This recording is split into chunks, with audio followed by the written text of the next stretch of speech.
Hello everyone, Neptivity here. Today I'm going to walk you guys through the most hassle-free and quick process to get Geode running on any modern iOS device. Before anything, I want to note that this method does require a one-time computer connection and also a $20 payment to let you easily install third-party apps on your device. Keep in mind that this would allow you to install any third-party iOS app that you want, so if that's something that interests you, I definitely think it's worth the price. So here you can see we're running one of the latest versions of iOS, and any iOS version between 17.4 and 18.6 should work fine with this method. This currently doesn't work in the iOS 26 betas, but StikDebug says they're working on getting JIT working for that version, so go check their website linked below to see if that's changed. Signulous should work in pretty much any modern version of iOS just fine. So just getting right into it, the first thing you want to do is head to the Signulous website and get your device registered. The quickest way to get this done is to click this hyperlink here and follow the instructions they have for installing a profile in your settings. This will automatically fill in the UDID of your device in their website, and then from there you can just complete the payment as normal. I've been using Signulous for 2 years and can vouch it's a great service, but if you have any concerns about how it works and what it's doing exactly, you can look on their website for more information. Once you see on the top right of their website that it says signing for and then whatever device you have, that means the registration was successful. Now head over to their signing dashboard and install the Signulous app.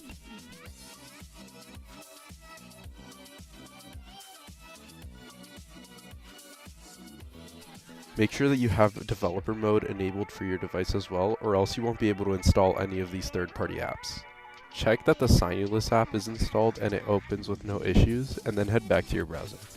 Now, head to the link below for the iOS releases of Geode on GitHub. Find the latest release and copy the link to the IPA file, not the TIPA file. You can also just download the file if you want, but this saves space on your device and it happens to be faster.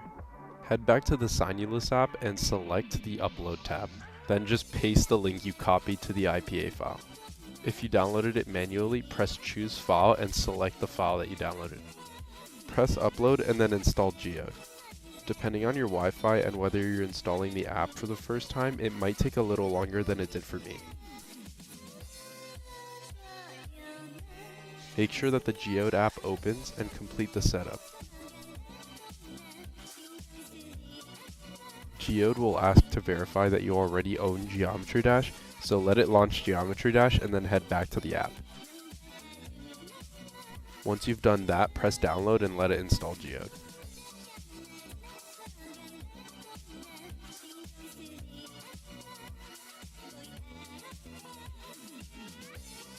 Before launching Geode, you have to set up JIT. First, head to the App Store and download StikDebug. Once StikDebug is downloaded, press continue and then allow it to add VPNs. Now's the part where you're going to need to head to a computer. Make sure to plug your device into your computer and then trust your computer on your device. Once on your computer, head to the Geode iOS installation guide and scroll down to the part that explains StikDebug. Before doing anything else, make sure that you have iTunes installed from the Apple website and not the Microsoft Store. This is what allows the program in the next step to work. Once you're sure iTunes is installed, go to the Jitterbug Pair link and download the latest release of Jitterbug Pair. This should also work on Mac and Linux, and the process should be roughly the same. Once it's finished downloading, launch the Jitterbug Pair program. Hit the refresh button under the Choose a Device dropdown until your device shows up and then select it. Make sure the 3 statuses say Enabled, Enabled, and Mounted. If they don't, make sure that you trusted your computer on your device. Now press Generate to generate a new pairing file. Your device might ask whether to trust the computer a second time. Once you trust your computer again, the pairing file should show up shortly. It's a good idea to save this pairing file and send it to your device so that you can insert it back into StikDebug if ever needed. Now, you can either load the pairing file into StikDebug by opening StikDebug and selecting the file, or you can just press the install button in iDevice Pair that'll send it directly to StikDebug without needing any additional work. Once it says success under the install button, that means your work on your computer is done. Keep in mind that you may need to redo this process if you ever update iOS versions. Now head back to your iOS device. Open StikDebug and verify that the Select Pairing File button has been replaced with the Connect by App button.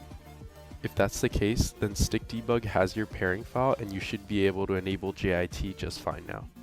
Now you can open Geode again. Open the settings and verify that JIT enabler is set to auto.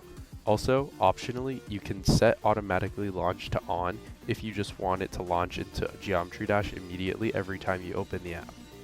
Now you can finally launch Geode. It'll send you to StikDebug, and if it doesn't send you straight back to Geode, press Connect by App and select Geode. But once you've done this, it shouldn't happen again, and you should be good to go. I would recommend you restart Geode and make sure that the auto launching works and that you get sent straight into Geometry Dash after a couple seconds. Now you should have access to Geode on iOS with JIT running at any time you want. You are able to download most of the mods that you would normally download, but they need to add iOS support, so there's a couple that don't work. Popular mods like Globed and CBF work perfectly fine, but unfortunately mods like custom keybinds don't work. This is because Geode on iOS doesn't support hardware keyboard input yet.